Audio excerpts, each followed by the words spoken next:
Hello, hello, hello, hello, good people. I guess I should say hello, beauties.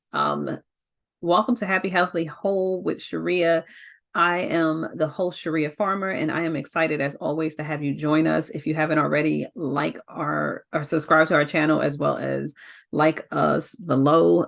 It helps with the algorithms, and it just is the truth. So go ahead and write a comment, all those good things. Anyway, today we are on our last week related to navigating society, building Black women's self-esteem. And this week we are talking overcoming stereotypes. The last 2 weeks, we addressed some of the societal pressures, and then we also talked about intersectionality and empowerment, really being able to look at who we are and identify the strengths in who we are, and then also accepting that we don't have to compare ourselves to others in order to support and have empathy for other identities we may not relate to. Today, we're going to talk overcoming stereotypes. And so before we get started, we're going to do our to heal or not to heal segment, which is about affirmations and mindset, and really trying to set the tone for us to be prepared to go into some information around areas that aren't always cool or fun to talk about, but they're just the truth. And so today's affirmation is going to be, I teach others how to treat me by how I treat myself. So let's get started. I treat others of how to treat me by how I treat myself. I listen to my inner voice. That tells me how valuable I am or how wonderful and how purposed I am. It reminds me that I am worth the best of everything. I am worthy of it and I deserve it. How I treat myself also dictates to others how I'm expected to be treated. And so, although I wish that this was true in all cases, sometimes even when I treat myself well, there are others who don't treat me in a way that is loving and caring. I say positive things about myself in public and in person and in public, which means I'm telling myself positive things, but I'm also saying positive things about me. By affirming that I am confident, I attract others who admire that confidence and who are inspired by that confidence. I attract people who feel encouraged to be themselves, to love themselves, and to kind of return that same good energy that I'm giving to them back. I treat myself respectfully by turning away ungentle advances, so ignorant statements, ignorant comments, some of those pressures of the world when people are trying to impose their hate or racism or oppression or sexism or misogyny, misogynistic behavior, then I'm going to be able to say to myself, that's their bag, not mine. Sometimes I also like to give it what I get. I expect to be treated like a human being at all times. Anyone who approaches me in a way that is offensive or in a way that turns me off, I'm okay with affirming that I am worthy of good things and have a self-worth that allows me to say that this is not okay, and that I can determine how I wish to address that disrespect. My ability to teach others about my boundaries ensures that I am courageous at times when it comes to defending my pride and self and my identities, and also honoring those who are not represented in the space as well. And so today's affirmation is, I teach others how to treat me by how I treat myself. And so some self-reflection questions is, how do I show how I want to be treated? In what ways? In what ways do my values strengthen when I actually set these boundaries that are about encouraging people to treat me as human, and or acknowledging that someone offended me in a way that also says you're not to do that anymore, or also not do that when people are not represented in this space and I'm here, I'm going to still defend them. So thinking about those reflection questions help us as we think about the two last weeks that we talked, or the last 2 weeks, where it's like navigating all the pressures of society, but also into understanding our intersectionality and also the intersectionality of others who may not be in the space. So really thinking about it that way. So today we're going to talk about overcoming stereotypes.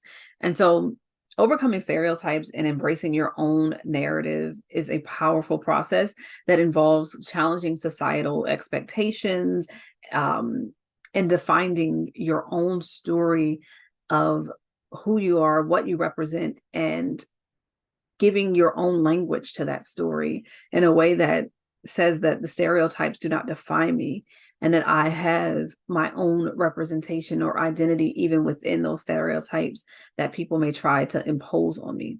So the first thing we think about is our self-reflection. Begin by self-reflections on your own beliefs, values, and identity, right? So going back to what we learned, understand how stereotypes may have influenced your self-perspective and how you see yourself and how you see others who may have your identity. Awareness is the first real step towards challenging and overcoming any form of stereotype that might be assigned to you or that you've assigned to yourself. Educate yourself. There's this power in knowledge that has never gone away. Knowledge is always powerful. It educates and it informs. So educate yourself about the history and the origins of some of these stereotypes that you might be imposed on you, that might impact you because of your identity. Understand that the root of most of those stereotypes need to be dismantled because they just continue ongoing hate and harm to ourselves and others. Surround yourself with positive influences.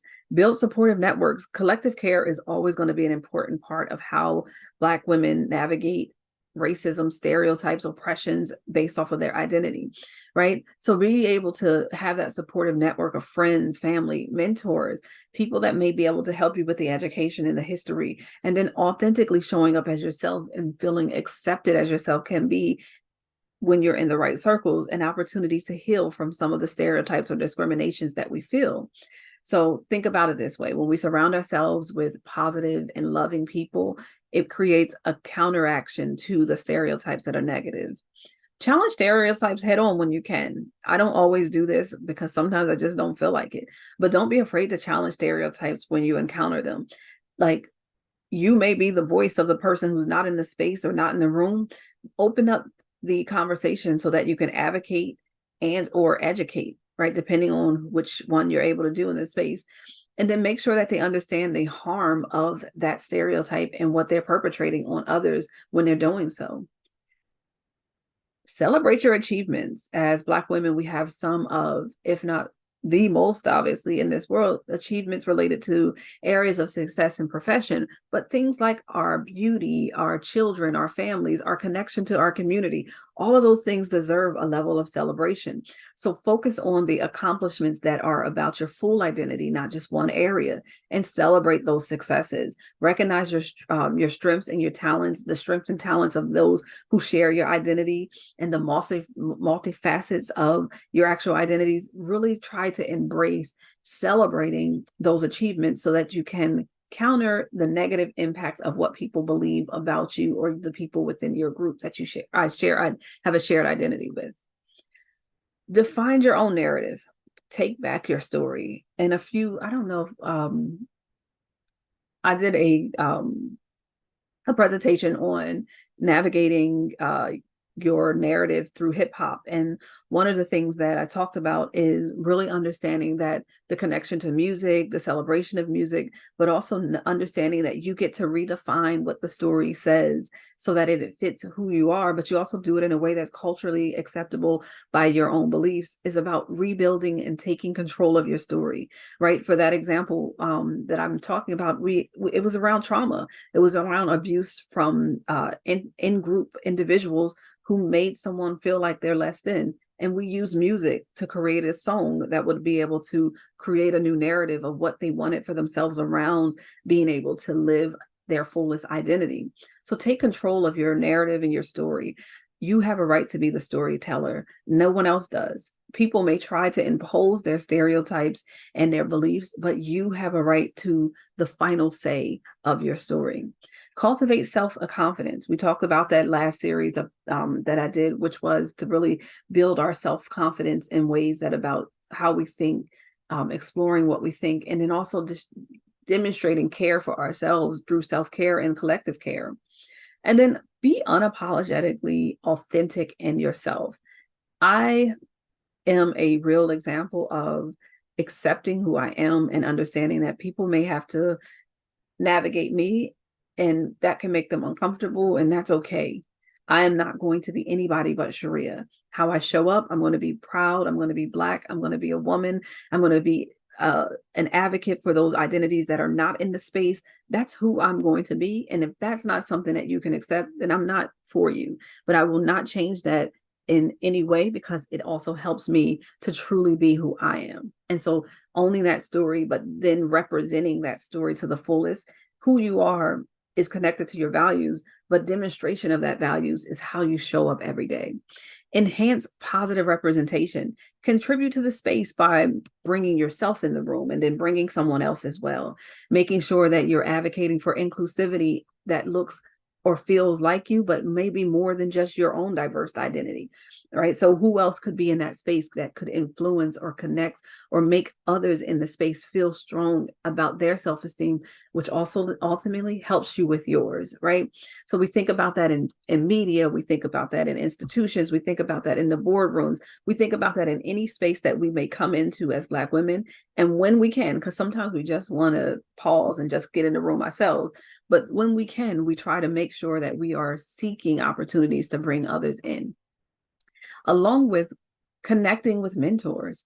There are other women or Black women who have your layers of identity that may be having similar experiences and challenges in these spaces that together you can navigate successfully.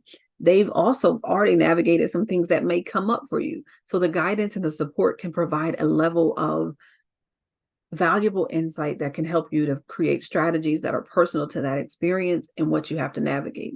And then practice self-love and self-care. I always try to end on this in some way, shape, or form. When it comes to healing and self-love, it really requires us to prioritize that, to really identify what we love about ourselves, be aware of what we need to do to maintain our well-being, our mental health, and our emotional well-being as well. And this is an essential way to fight the negativity around stereotypes and embracing the reality that to be resilient, you are also human. And being human means that you are vulnerable and susceptible to hurt and pain like everyone else. And as a result, you have a right to have the routines in place to support you when you're dealing with or struggling in those areas. So remember that overcoming stereotypes is a continuous process and journey. There's no one right way or one right path to take, but it's always about putting your best foot forward, acknowledging who you really are, creating the right narrative for yourself, and understanding that sometimes even internalized oppression related to stereotypes can be impacting how we try to show up in our identities. So be actively challenging stereotypes and embracing your unique narrative and contribute to the inclusion of more representation in these spaces that you are a part of, so that society can have an opportunity to put less pressure on us in a way. So I'm going to close with a different affirmation. I wanted to close this segment or this whole series in one way, which is: you are strong, you are capable, you are deserving of high self-esteem. If anything, that if you didn't take anything away from this series, I hope you know that you are worthy of love, care, and respect. And so if you've heard something today or any of the series that was helpful, I hope that it is a part of your healing and your journey towards your healing. Again, I am always happy to be here with you. Take good care of yourselves, and I will see you on the other side. Be well.